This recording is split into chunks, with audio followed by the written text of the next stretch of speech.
पहेली। एक बार राजा अकबर ने एक बहुत ही सुंदर महल बनवाया और उसके गेट पर एक गणित की पहेली लिख दी।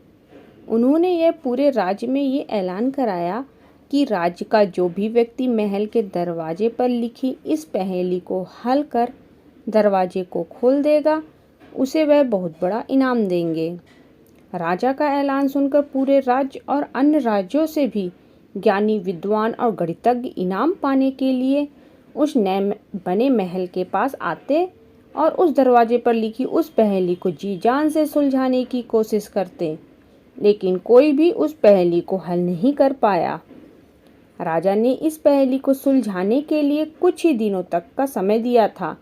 दिन बीत गए और आखिरी दिन भी आ गया, लेकिन कोई भी उस पहेली को सुलझा नहीं सका। आखिरी दिन दो गणित के बहुत बड़े विद्वान उस द्वार के पास आए।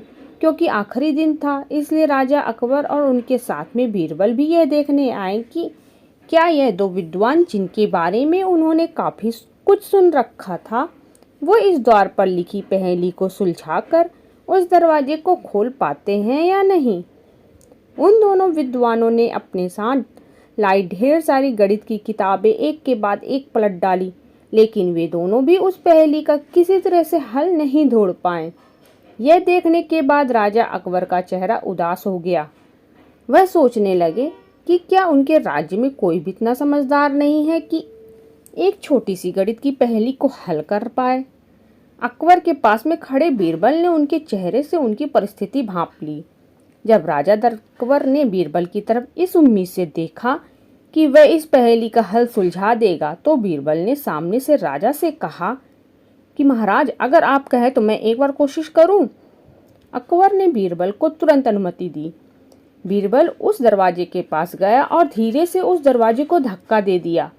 वह दोनों बड़े विद्वान और वहां पर खड़े बाकी सभी लोग यह देखकर हैरान रह गए, क्योंकि वह दरवाजा खुल चुका था। सभी ने बीरबल से पूछा कि उसने ये कैसे किया। तब बीरबल ने सबको बताया, जब मैं शांति से खड़ा था तब मैंने शांत मन और दिमाग से सोचा कि पहले मैं ये निश्चित कर लूं कि सच में कोई पहेली है या नहीं। जैसा कि आप सबने देखा कि ऐसी कोई पहेली नहीं थी जिसका हल हमें ढूंढना था। हमें बस यह पता करना था कि दरवाजा इस पहेली के बिना भी खुल सकता है या नहीं। दोस्तों, बीरबल अकबर की एक छोटी सी प्यारी सी कहानी हमें जिंदगी में बहुत काम आने वाला अनमोल पाठ सिखाती है। अक्सर हम ऐसी समस्याओं को बहुत बड़ी बना लेते हैं जो वास्तव में समस्या होती ही नहीं है। बस हमारे दिमाग में आए कुछ फालतू के विचार होते हैं, जिनके बारे में ज़्यादा सोच सोचकर हम परेशान होते रहते हैं।